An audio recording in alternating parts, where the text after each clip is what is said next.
Okay, welcome back to Module 4.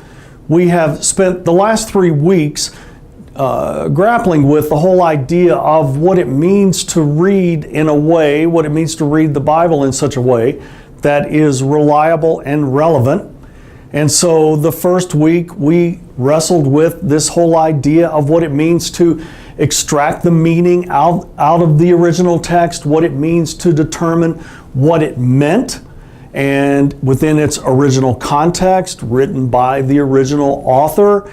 And so we want to be very careful that we have objective reading rather than subjective reading. Now we'll come back and really nuance that in the 4th week and in the 5th week in particular. We'll talk about that, begin to talk about that a little bit this week, but then we'll really bring it home on the 5th and the final week. So the first week we dealt with this idea of reliable interpretation, and that's our grounding, that's our foundation. In the second week we began to turn the page and take on the concept of genre. And again, just to remind you, remember there are 2 very important things when it comes to genre. One is, what are the conventions to that genre? What makes this narrative, and how does it work? What makes this poetry? But of course, last week we talked about the idea of not just poetry, but what makes this Hebrew poetry. And so we deal with conventions, and we need to know those, and that will help us understand the passage that we're grappling with or trying to read. And then those conventions set up certain expectations. So for instance, when I go into the Old Testament and I read a narrative, I read a story in the Old Testament, I want us to know how to read that very carefully, how it's put together, and then that will give us insight into its meaning, and then we can move on to what expectations do we bring and what are the conventions driving us to understand. So the second week we dealt with 2 genres in particular. We dealt with narrative and also prophecy. In the 3rd week, we dealt with poetry and apocalyptic literature. Remember that poetry is almost half of the Old Testament, and then apocalyptic literature occurs in the book of Daniel. So now in our 4th week, we're really going to turn a page, and we're going to start to focus on the New Testament. And again, you will eventually have an overview class that does an overview of the Old Testament, but also you'll have a class on the New Testament. So we're not really at this point going in and talking about the content of the New Testament. In particular, we're really going to talk about how to read the New Testament. And so there are 2 genres that we will focus on this week. Number 1, we'll focus on the Gospels, and then we will focus on the letters. That is almost the entire New Testament, 27 books. Every book, I think it is fair to say that every book is basically gospel, or if you will, Greco-Roman history. And as we focus on the New Testament, essentially we're going to take a look at 2 genres, the 2 most important genres in this book. We have narrative and we also have letters. And in particular, it's important to notice that letters and Gospels will essentially be most of the New Testament. Remember, when we dealt with apocalyptic literature, we saw the book of Revelation as being apocalyptic literature. So now as we take on Gospels and letters, we are basically taking on most of the New Testament. Maybe the only exception would be the book of Acts, although we know that whoever wrote Acts also wrote Luke. And so maybe we could put Acts even in the category of Gospels if we have a broader definition.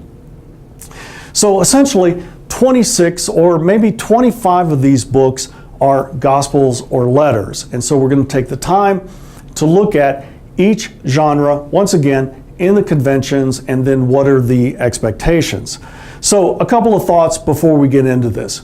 as we turn to Gospels, I want you to understand that the writers who wrote the four Gospels, Matthew, Mark, Luke, and John, they were not writing in a vacuum of genre. And what I mean by that is they wrote in a genre that was very popular in that day, in the first century.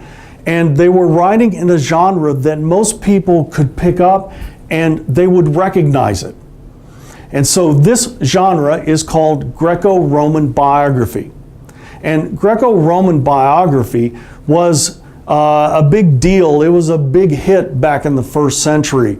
And so anybody that would pick up Matthew or Mark or Luke or John, they would probably notice it immediately as Greco-Roman biography, which included the story of a great man who does great things. He is a fantastic teacher, and eventually he dies, but then he ascends to heaven.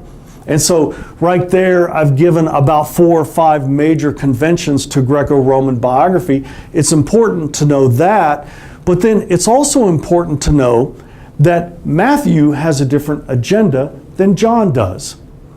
Mark has a different agenda than Luke does. And so we're going to take some time and look at each one of these Gospels, because they each one, even though they're talking about the life and death and resurrection of Jesus, they're actually talking about it in a different way. And so Matthew is talking about Jesus with a very different agenda than Mark is. And I think sometimes in Christianity, one of the problems that we have is we've kind of taken these 4 Gospels and mashed them together into one large gospel, if you will. And we're going to take some time and take each gospel and look at them individually. And what are the conventions? How do those conventions set up certain expectations, both in the ancient reader, but in the modern reader today? Then we're going to take some time with the epistles. Of course, the most important person here is the Apostle Paul. Traditionally, he is seen as writing 13 of the letters out of the 27 books. And so I also want you to know that Paul, though, again, wrote in a genre that people could easily understand. And so back in the day, in the first century, the way to communicate over great distances was to write a letter and send it out. And this is exactly what Paul does. And so even people who couldn't write, we think that maybe the literacy rate back then was about 10 to 15%.